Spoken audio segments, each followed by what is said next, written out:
오늘 저에게 주신 본문 말씀은 다니엘서 9장 20에서 27절 말씀입니다. 제가 먼저 읽고 교독하도록 하겠습니다.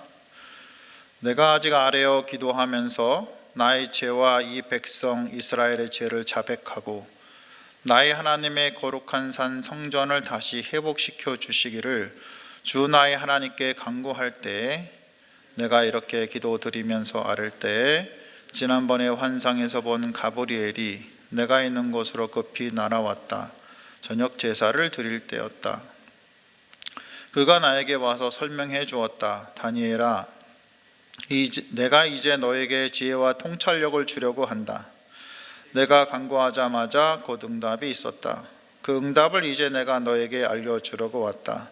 내가 크게 사랑을 받고 있기 때문이다. 그러므로 그 말씀을 잘 생각하고 그 환상의 뜻을 깨닫도록 하여라. 하나님께서 너희 백성과 거룩한 도성에 이른 이레의 기한을 정하셨다. 이 기간이 지나가야 반역이 그치고 죄가 끝나고 속죄가 이루어지고 하나님이 영원한 의를 세우시고 환상에서 보이신 것과 예언의 말씀을 이루시고 가장 거룩한 곳에 기름을 부으며 거룩하게 구별하실 것이다. 그러므로 너는 다음과 같은 사실을 깨달아 알아야 한다. 예루살렘을 보수하고 재건하라는 말씀이 내린 때로부터 기름을 부어서 세운 왕이 오기까지는 7일가 지나갈 것이다. 그리고 62일에 동안 예루살렘이 재건되어서 거리와 성곽이 완성될 것이나 이 기간은 괴로운 기간일 것이다. 62일가 지난 다음에 기름을 부어서 세운 왕이 부당하게 살해되고 아무도 그의 임무를 이어받지 못할 것이다. 한 통치자의 군대가 침략해 들어와서 성읍과 성전을 파괴할 것이다. 홍수에 침몰되듯 성읍이 종말을 맞을 것이다. 피할 수 없는 전쟁이 끝까지 계속되어 성읍이 황폐하게 될 것이다. 침략하여 들어온 그 통치자는 뭇 백성과 더불어 한 이레 동안의 굳은 언약을 맺을 것이다. 그리고 한 이레의 반이 지날 때에 그 통치자는 희생제사와 예물 드리는 일을 금할 것이다. 그 대신에 성전이 가장 높은 곳에 흉측한 우상을 세울 것인데 그것을 거기에 세운 사람이 하나님이 정하신 끝날을 맞이할 때까지 그것이 거기에 서 있을 것이다. 아멘. 여러분 혹시 기도가 결혼에 도움이 된다는 사실을 알고 있으세요? 물론 배우자 기도하는 것도 중요하고요. 하지만 기도하는 것 자체가 결혼에 도움이 되기도 합니다. 예를 들어서 제가 아는 한 부부는 아내 되신 분이 기도하면서 눈물 콧물 흘리고 기도하는 것을 보고 남편분이 너무 이뻐서 집에 데려다 주기 시작한 것이 인연이 되어서 결혼을 하였다고 합니다. 그 부부가 누구냐고요? 바로 저희 부부입니다. 분당샘물교회 청년의 시절 2008년 초에 저녁 집회를 마치고 일어나려는데 늦게까지 기도하던 자매가 있었고 그 얼굴을 보는데 너무 환하게 느껴져서 집에 데려다 주겠다고 말한 것이 만남의 시작이었죠.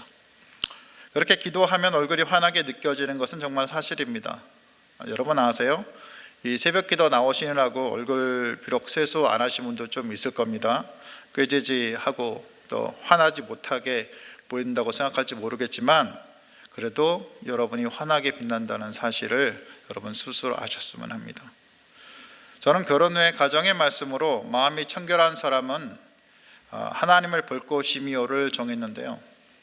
사실 기도한다는 것이 하나님을 만나는 거죠. 그리고 기도하면 마음도 청결해지지 않을까요? 기도하면 마음이 더 힘들어지고 막 욕심이 생기고 그러진 않을 거 아닙니까? 그죠? 그러니까 기도하면 평강이 속으로 채워져서 평강이 얼굴로 드러나서 얼굴이 환해지는 것은 정말 맞는 것 같습니다. 그러니까 기도하면 하나님의 임재를 누리게 되는데 할 말만 오토바이처럼 막 쏟아놓고 하나님 들으셨죠? 안 들어주면 나 삐질 거예요. 그리고 빠이빠이 하고 혹시 돌아가신 분이 있으시지 않으시죠? 그거 집에 가는 거 그런 기도 말고요. 그래도 주님의 임재를 구하면서 하나님과 함께 하는 기도는 하나님의 마음을 받게 되는 것 같습니다. 힘들어도 내 마음의 분노와 두려움과 욕심을 내려놓고 주님의 뜻을 따라가게 되거든요. 이런 기도를 하면 마음속에 어둠이 사라지게 됩니다. 그리고 주님의 빛으로 그 속이 가득 채워지게 되고, 마치 모세가 시내산에서 내려온 후에 그 얼굴에 광채가 하도 나서 수건으로 얼굴을 가릴 수밖에 없었던 것처럼 그 기도자의 얼굴에 빛이 나타나게 되죠. 모르긴 몰라도 오늘 본문에 나오는 다니엘이 채소만 먹고 얼굴이 환해진 것도 같은 맥락이 아닐까 싶습니다. 제가 이렇게 기도 이야기를 늘어놓는 이유는 그러니까 오늘 본문 역시 기도 이야기이기 때문입니다. 어제 오늘 본문인 다니엘 9장은 다름 아닌 다니엘의 기도가 있는 본문이죠.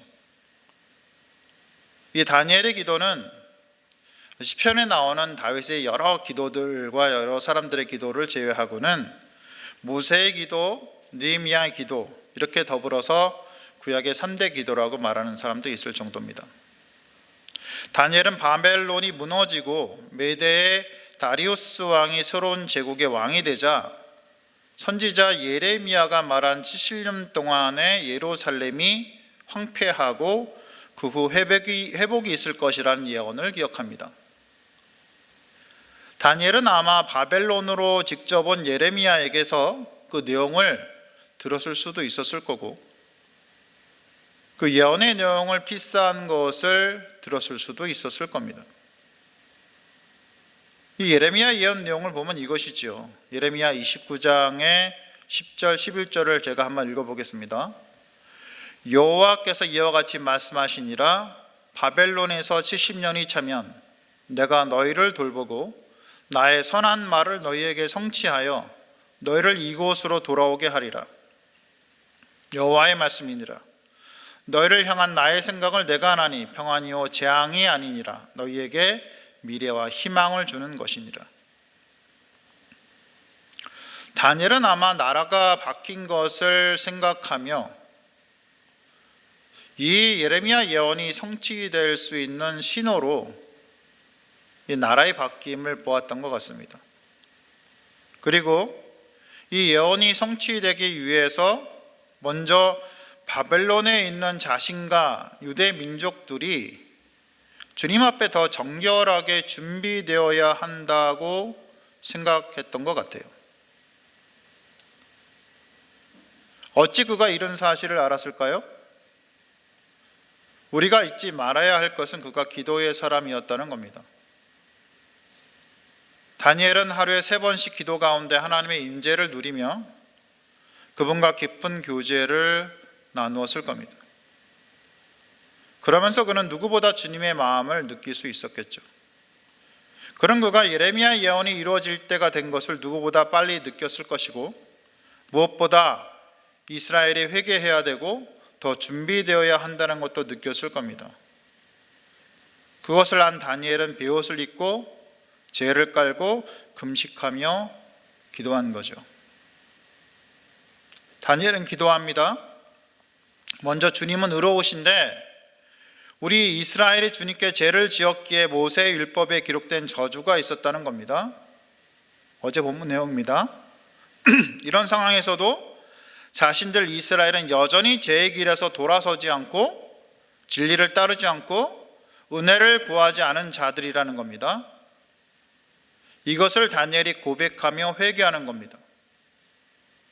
이제 주님의 이름과 명성을 위해서라도 분노를 거두시고 성전을 복구하셔서 주님만이 하나님이심을 모두가 알게 해달라고 주님의 자비에 의지해서 간구하는 거죠. 여기서 우리가 알 수 있는 것은 가장 죄 없을 다니엘이 가장 낮은 자리에서 회개함으로 주님의 긍휼을 구하고 하나님의 마음을 움직이기 시작했다는 겁니다. 이런 사실을 보면 우리가 느껴야 하는 것은 무엇입니까? 여전히 죄인이지만 그래도 조금은 주님을 알고 깨어있을 여러분과 제가 하나님과 깊은 교제 가운데에서 이 시대를 향한 주님의 마음을 알았으면 한다는 겁니다. 우리가 살아가는 시대와 주님을 생각하며 그 죄악을 회개하며 그 주님의 긍휼을 구하며 살아야 한다는 겁니다. 주님은 그런 사람을 여전히 찾고 있다는 거죠. 하나님은 이런 기도의 사람을 결코 버리지 않으신다는 겁니다. 오늘 본문은 이런 다니엘의 기도에 대한 하나님의 응답을 말해줍니다. 먼저 21절에서 지난 8장에 나온 가브리엘이 다시 다니엘을 찾아오는데 얼마나 빨리 말해주려고 하는지 급히 날아서 옵니다. 그리고 그에게 말을 해주는 겁니다. 22절에 다니엘아, 내가 이제 너에게 지혜와 통찰력을 주려고 한다. 내가 간구하자마자 곧 응답이 있었어. 그 응답을 이제 내가 너에게 알려주려고 왔어. 내가 크게 사랑을 받고 있기 때문이다. 그러므로 그 말씀을 잘 생각하고 환상의 뜻을 깨닫도록 하여라. 이 천사 가브리엘이 하는 말의 핵심이 무엇이죠? 하나님 보시기에 다니엘이 너무 친근하다는 겁니다. 기도 가운데 다니엘을 자주 만나기에 너무 친밀해져서 이제는 기도를 듣지 않고 시작만 해도 그 내용을 알고 그 마음을 하나님께서 아시기 때문에 다니엘이 기도를 시작하자마자 주님이 그 응답을 바로 해주셨다는 겁니다. 그리고 주님의 빠른 응답의 이유를 이렇게 정의합니다. 다니엘이 크게 사랑을 받고 있기 때문이라는 겁니다. 개역개정으로 보면 크게 은총을 입은 자라는 말입니다. 주님은 또한 천사를 통해 다니엘에게 지혜와 통찰력을 주셔서 주님의 말씀과 환상의 뜻을 깨닫도록 도와주시기까지 합니다. 24절부터는 가브리엘이 다니엘에게 뭔가를 말하는데 그 내용은 정말 주님이 주시는 지혜와 통찰력이 있어야 해석이 가능합니다. 이 부분이 다니엘서 예언 중에서도 신학자들의 의견이 가장 많이 나누어지는 곳입니다. 지혜와 통찰력이 필요하겠죠. 사실 역사주의라는 부분과 그다음에 미래주의, 또 전천년주의라는 여러 의견이 많이 나누어지고 또 하지만 이 새벽에 모두 다 다룰 수는 없고요. 저희는 우리 고신에 속한 개혁주의 또 무천년주의적 관점에서 이 내용을 살펴볼 겁니다. 저도 개인적으로 가장 타당한 의견으로 이 개혁주의와 무천년주의 관점을 보니까 그렇게 어렵게만 느껴지진 않을 겁니다. 제가 잘 설명해 보겠습니다. 먼저 24절에 하나님께서 너희 백성과 거룩한 도성에 70일의 기간을 정하셨다고 나옵니다. 너희 백성과 거룩한 도성, 즉 유다와 예루살렘의 회복 기한을 하나님이 정하셨는데 다니엘 내가 알고 있는 70년의 회복은 1차적인 거란 겁니다. 진정한 회복의 기한은 내가 알고 있는 것보다 훨씬 길다는 겁니다. 이것은 70일에 즉 70년이 7번인 490년 70일이가 그겁니다. 7 곱하기 7 49일이 아니고 490일도 아니고 연으로 봐서 70년이 7번인 490년이 시간이 흐른 뒤에나 가능하다는 겁니다. 물론 이 70일에는 성경에서 말하는 완전수 77로 되어 있으니까 그냥 숫자적인 490년이 아니라 아주 오랜 기간으로 볼 수도 있습니다. 하지만 24절 후반부에 나오는 내용을 보면 그 기간을 문자 그대로 490년이라고 봐도 무방할 겁니다. 왜냐하면 24절 후반부를 보면 개역개정이 잘 번역되어서 그것으로 한번 보겠습니다. 허물이 그치며 죄가 끝나며 죄악이 용서되며 영원한 의가 드러나며 환상과 예언이 응하며 또 지극히 거룩한 이가 기름 부음을 받으리라. 약간 다르죠? 새 번역하고. 이 내용을 보면 허물과 죄가 사라지고 인간이 지은 죄가 용서되며 하나님의 영원한 의가 드러나며 선지자들의 예언이 성취되며 거룩한 이가 기름 부음을 받는 것을 말하는데, 바로 이 상황은 메시아이신 예수 그리스도가 이 땅에 오셔서 죽으심으로 이 땅에서 죄가 용서되고 하나님의 공의가 드러나는 것을 말한다 할 것입니다. 25절을 보면 그러므로 너는 다음과 같은 사실을 깨달아 알아야 한다. 예루살렘을 보수하고 재건하라는 말씀이 내린 때로부터 기름을 부어서 세운 왕이 오기까지는 7일에가 지나갈 것이다. 그리고 62일에 동안 예루살렘이 재건되어서 거리와 성곽이 완성될 것이나 이 기간은 괴로운 기간일 것이다. 이게 새 번역입니다. 그런데 개역개정은 약간 내용이 다릅니다. 내용 다른 게 굉장히 미묘하지만 굉장히 중요하기 때문에 개역개정도 다시 한번 읽어보겠습니다. 새 번역하고 비교해서 들어보십시오. 그러므로 너는 깨달아 알지니라. 예루살렘을 중건하라는 영이 날 때부터 기름 부음을 받은 자 곧 왕이 일어나기까지 7일에와 62일에가 지날 것이요 그 곤란한 동안에 성이 중건되어 광장과 거리가 세워질 것이며 라는 것이 개역개정의 번역입니다. 영어 번역을 보면요, ESV, 킹제임스, NRS, TNK 등이 이 새 번역과 같고 NAS, 나스죠, NIV, 그 다음에 70인역 등이 개역개정하고 같죠.